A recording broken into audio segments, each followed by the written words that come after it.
Convidamos a senhora doutora Virgínia Parente, da USP, Instituto de Energia e Ambiente, para sua apresentação no painel Políticas Públicas para a Geração Distribuída com Fontes Renováveis no Brasil e no Mundo. Meu nome é Virgínia Parente, eu sou professora do Instituto de Energia e Ambiente da Universidade de São Paulo, da USP. Gostaria de compartilhar com vocês um estudo que nós fizemos para o IDEC e para a World Wildlife Foundation, o WWF, sobre geração distribuída no Brasil. Bem, nesse momento eu pretendo, então, compartilhar o meu slide com todos. É um grande prazer estar aqui nesse evento, não é? Primeiro evento sobre geração distribuída no Brasil.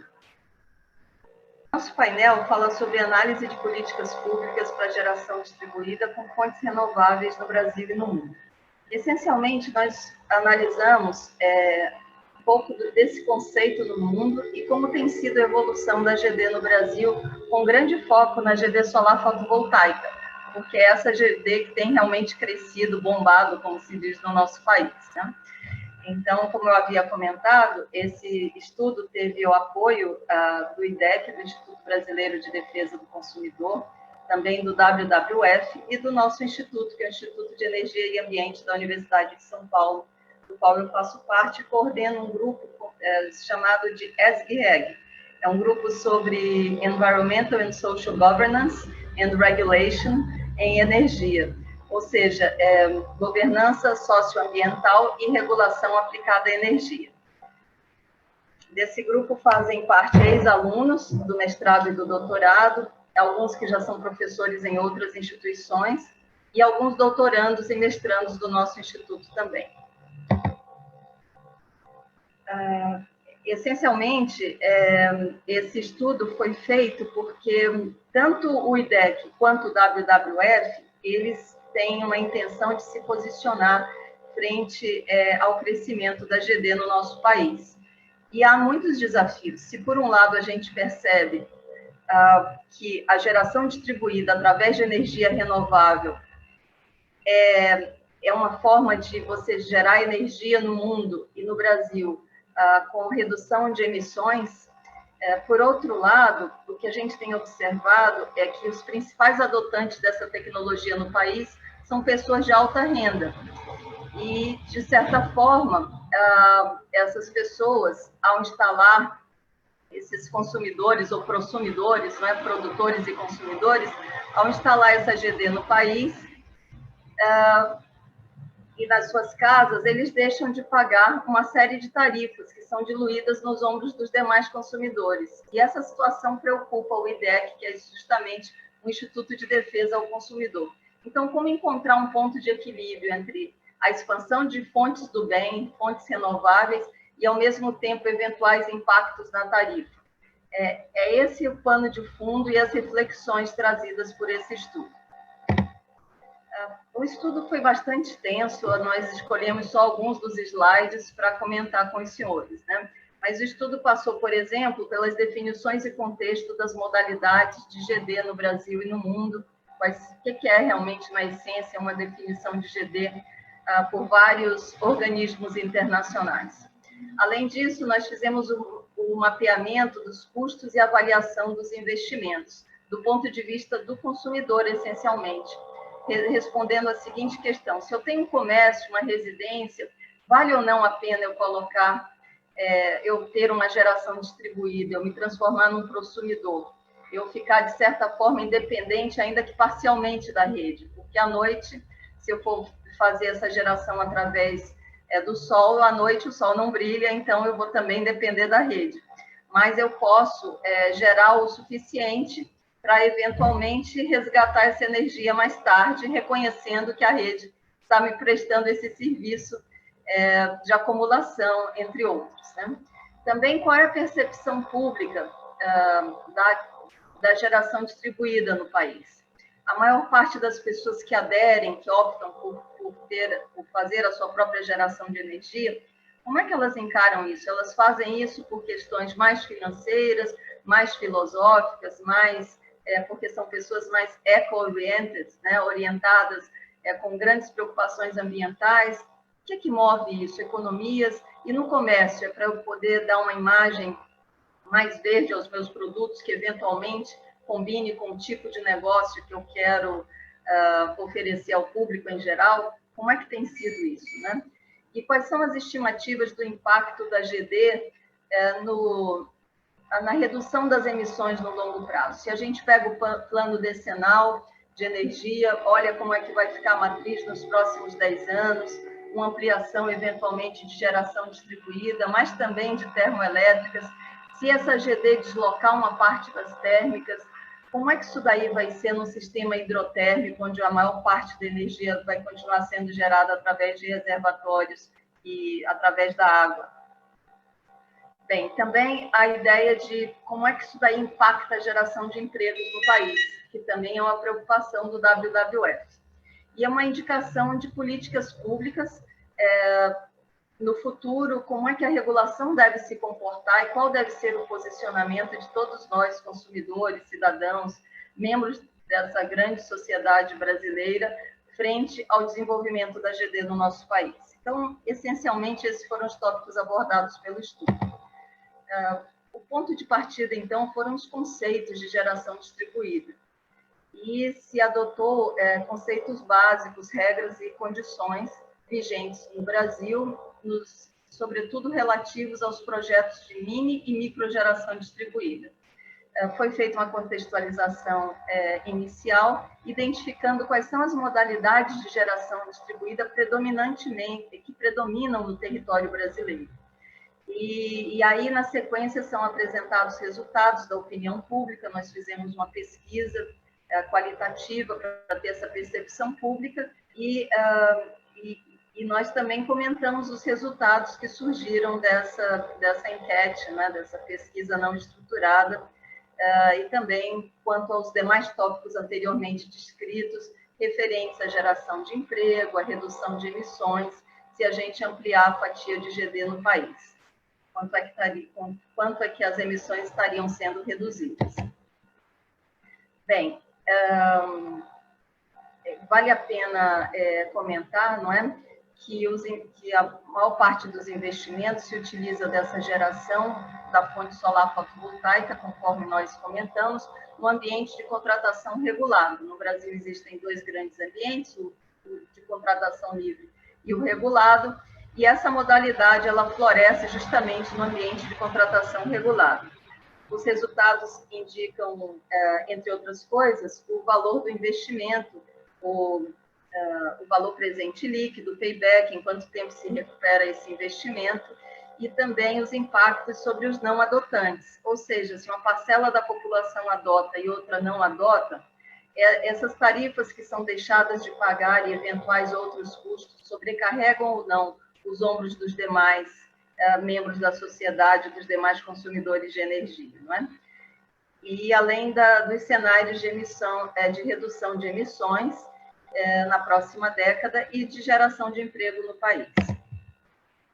Bem, como nós havíamos comentado, existem muitas definições de GD, da geração distribuída, mas essencialmente dois aspectos característicos predominam quando a gente vai falar do conceito de GD. O primeiro deles se refere a unidades menores de geração. O segundo é a ideia de estar conectada diretamente à rede de distribuição.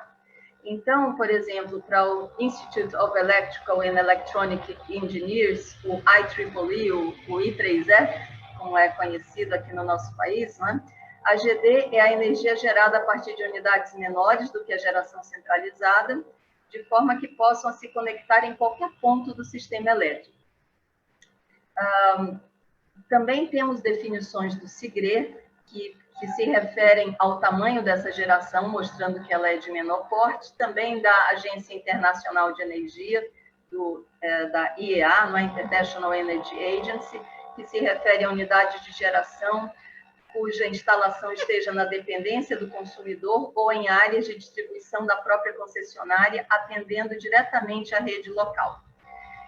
E, de acordo com a legislação brasileira, com a regulação in place, como se fala, não é o que está vigindo agora, De acordo com a regulação brasileira, a GD é a produção de energia elétrica conectada diretamente ao sistema elétrico de distribuição, exceto aquela proveniente de hidrelétrica com capacidade superior a 300 megawatts, ou se for proveniente de um sistema termoelétrico, inclusive de cogeração com eficiência energética inferior a 75%.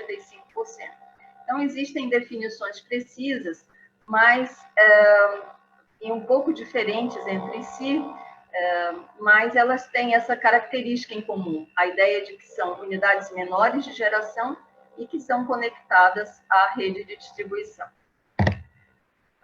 Então, falamos um pouco sobre essas definições, e aí nós temos um quadro um pouco sobre esse quadro resumo do ponto de vista da Agência Internacional de Energia, mostrando que no Brasil e na maior parte do mundo, a GD que vem crescendo é aquela de fato conectada à rede, a qual tem sido objeto de uma regulação mais intensa. Então, a ideia de conexão à rede, ela é primordial para o tipo de GD que nós estamos discutindo nesse estudo que foi realizado com suporte, com apoio ou por inspiração, não é? Do IDEC e também do WWF. A literatura também sobre geração distribuída destaca basicamente 4 tipologias básicas, né? A questão das plantas virtuais, dos consumidores de pequeno porte, das micro-redes e os agregadores de energia.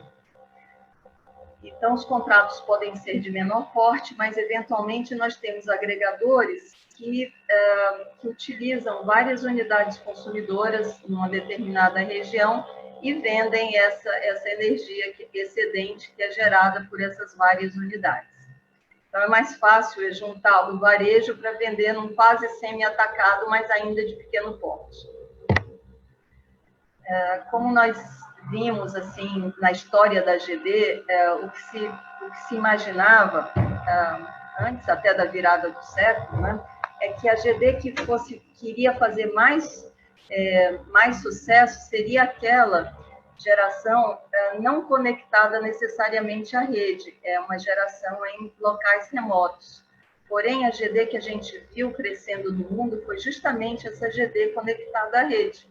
Ela que disparou, né? Nós estamos vendo aí, quase que não dá para enxergar o amarelinho, não é? Que é o off-grid, é o fora da rede, enquanto a gente percebe que todos os ligados à rede têm tido um crescimento muito mais forte, inclusive com apoio de políticas públicas do tipo feed-in tariff, por exemplo, né?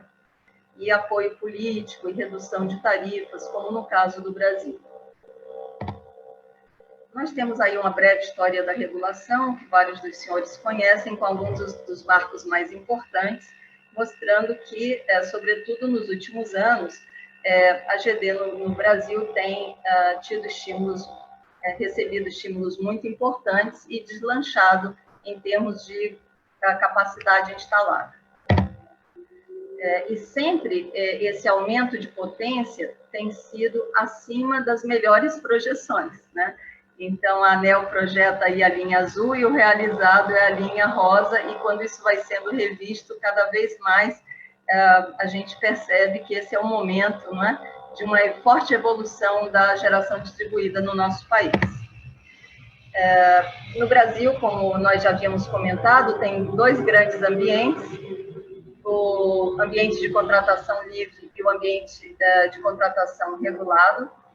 E é justamente a micro e a mini geração distribuída, apesar de serem formas de geração de energia, são classificados como pontos de consumo e se relacionam exclusivamente ao ACR, ao ambiente de contratação regulado.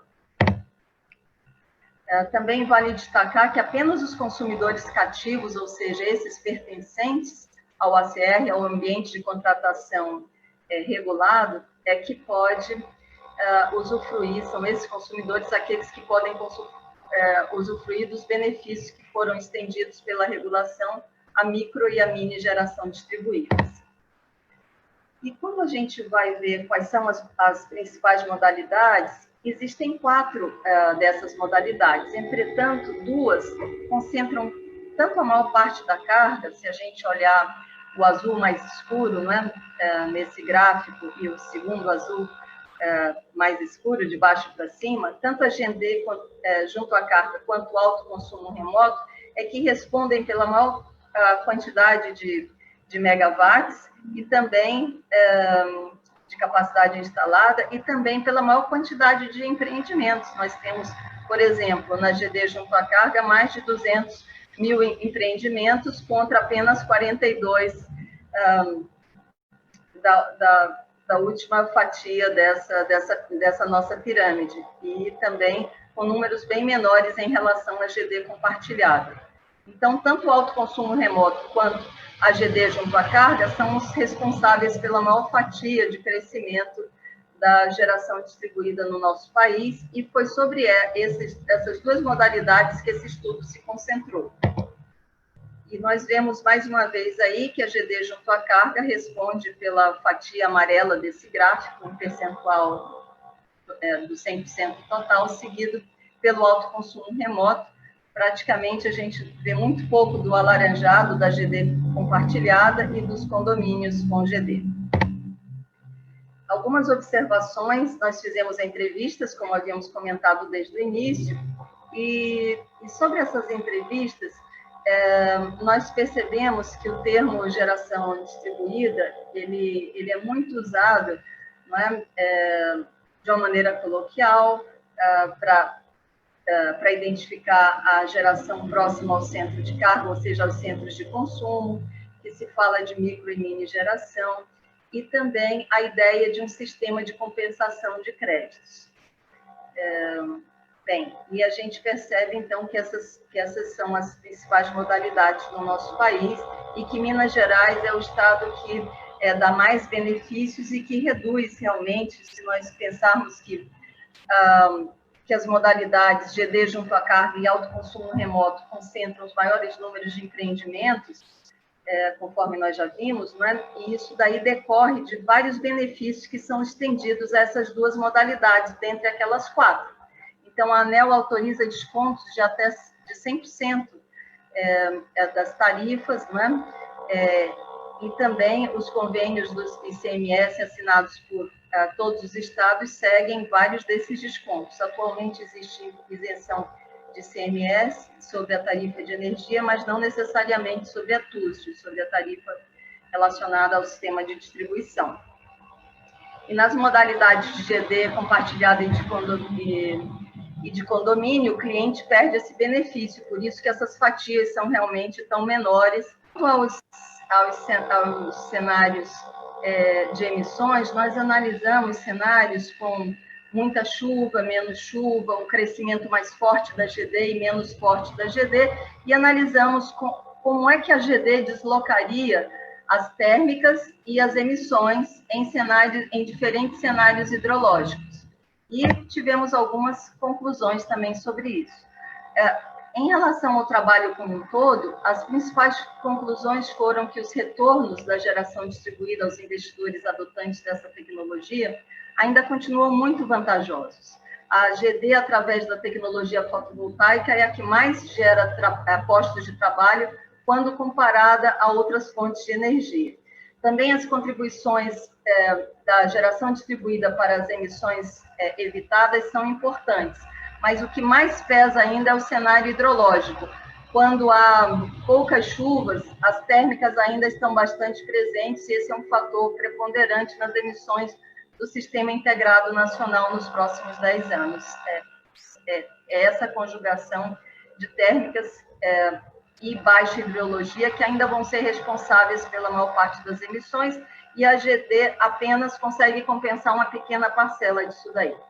Os impactos sobre os ombros dos não adotantes, o fato dos adotantes não pagarem uma série de tarifas, isso sobrar para os não adotantes, ainda é pequeno sobre a ótica per capita, mas é preciso ter cuidado porque esse impacto é crescente e, sobretudo, são os menos privilegiados, os últimos a eventualmente terem recursos para adotar essa tecnologia. Então, é preciso realmente ficar atento sobre o desenvolvimento desse impacto, e nós fizemos alguns cálculos nesse estudo também sobre isso. E, por fim, embora as projeções do governo indiquem um crescimento contínuo para a GD, eles ainda são modestos comparados a países da América do Norte ou mesmo da Europa, que projetam a participação da geração distribuída, que pode ultrapassar 50%, chegar a 60% em alguns casos. Ou seja, a gente está falando de uma tecnologia que ainda está pequena, mas que pode ter um espalhamento muito rápido e responder por uma grande parte da geração no nosso país. Esses cenários vão implicar em mudanças profundas na maneira como o ANS trabalha, o Operador Nacional do Sistema, como ele vai fazer o despacho, também na robustez do sistema. Vamos precisar de outras tecnologias, como Big Data, para lidar com dados tão granulares, não é? Trocar uma geração no atacado por uma geração bastante no varejo, não é?